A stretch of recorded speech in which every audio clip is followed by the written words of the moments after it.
നേത്ര സംരക്ഷണത്തിന് നമ്മുടെ Ahalya. Ahalya foundation eye hospital, കേരളത്തിൽ എല്ലായിടത്തും. കേരള പ്രവാസി സംഘം മൂവാറ്റുപുഴ ഏരിയ കമ്മിറ്റിയുടെ ആഭിമുഖ്യത്തിൽ വയനാട്ടിലെ ദുരിതം അനുഭവിക്കുന്നവർക്കായി ഫണ്ട് സമാഹരണം നടത്തി. മൂവാറ്റുപുഴ ഏരിയ കമ്മിറ്റിയുടെ നേതൃത്വത്തിൽ സമാഹരിച്ച തുക കേരള പ്രവാസി സംഘം ജില്ലാ സെക്രട്ടറി ഭാരവാഹികളിൽ നിന്നും ഏറ്റുവാങ്ങി.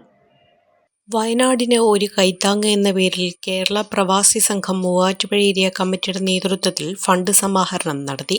മൂവാറ്റുപുഴ ഏരിയ കമ്മിറ്റിയുടെ ആഭിമുഖ്യത്തിൽ സമാഹരിച്ച തുക ജില്ലാ സെക്രട്ടറി CE നാസറിന് കൈമാറി.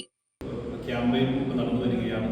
അതിൻ്റെ മൂവാറ്റുപുഴ ഏരിയ കമ്മിറ്റി സംഘടിപ്പിച്ചിട്ടുള്ള അല്ലെങ്കിൽ സ്വരൂപിച്ചിട്ടുള്ള ഈ ഫണ്ടാണ് ഇത് ഏറ്റുവാങ്ങുന്നത്. ഏറ്റവും വലിയ മഹത്തായ മഹനീയമായ ഒരു ചടങ്ങാണ് നടക്കുന്നത്. നമ്മുടെ വയനാട് ദുരിതബാധിതരെ സഹായിക്കുക എന്നുള്ളത് പ്രവാസി സംഘത്തിൻ്റെ കൈത്താങ് എന്നും അവരോടൊപ്പം ഉണ്ടാകും എന്ന് മാത്രമാണ് അതുമായി ബന്ധപ്പെട്ട് പറയാം.